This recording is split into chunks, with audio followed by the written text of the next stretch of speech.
Bonjour et bienvenue, je suis Florence, consultante en management. Je vais vous présenter les techniques et astuces pour gérer votre communication face à un groupe et préparer et conduire un exposé.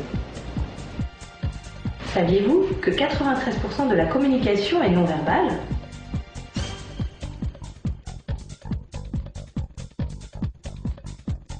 La position du corps.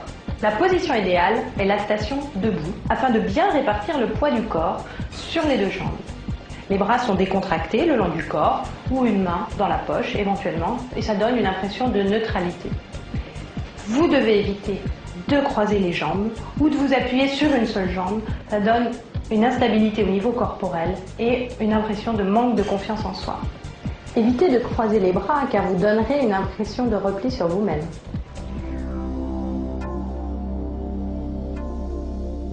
Le contact visuel. Maintenez le contact avec votre auditoire. Laissez voyager votre regard tout au long de la salle et n'oubliez pas la personne qui est tout au fond de la salle. Ne cédez pas à la tentation de ne réserver vos regards qu'aux personnes les plus enthousiastes. Pensez aussi à ceux qui vous écoutent d'un air absent. Pensez à ne jamais tourner le dos au public. Par exemple, si vous écrivez sur un paperboard, placez-vous de côté, à gauche si vous êtes droitier, ou à droite si vous êtes gaucher.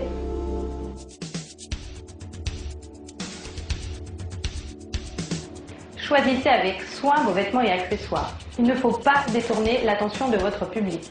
Par exemple, la jolie cravate Mickey que vous avez eue à Noël, réservez-la pour une autre occasion. Votre public passerait son temps à se demander mais pourquoi avoir choisi cet accessoire ? Et vos cheveux, arrangez-les de façon à ce qu'ils ne vous tombent pas dans les yeux. Vous passeriez votre temps à les repousser et donneriez une impression de nervosité.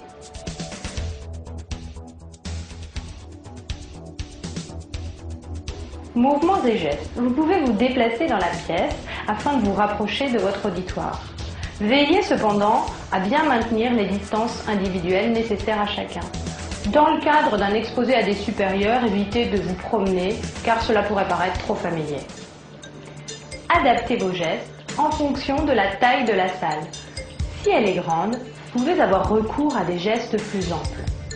N'ayez pas peur de ne pas être naturel. Votre auditoire vous trouvera complètement spontané.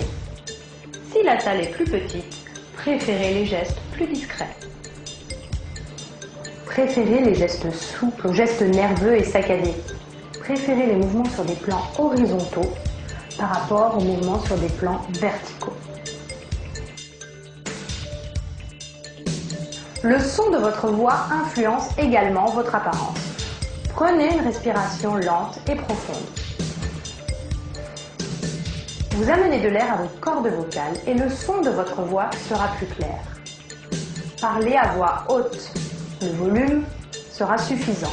De façon rythmée et monodirectionnelle. Je projette le son de ma voix dans une seule direction, mais je peux me tourner pour que tout le monde puisse entendre. Évitez les balbutiements et les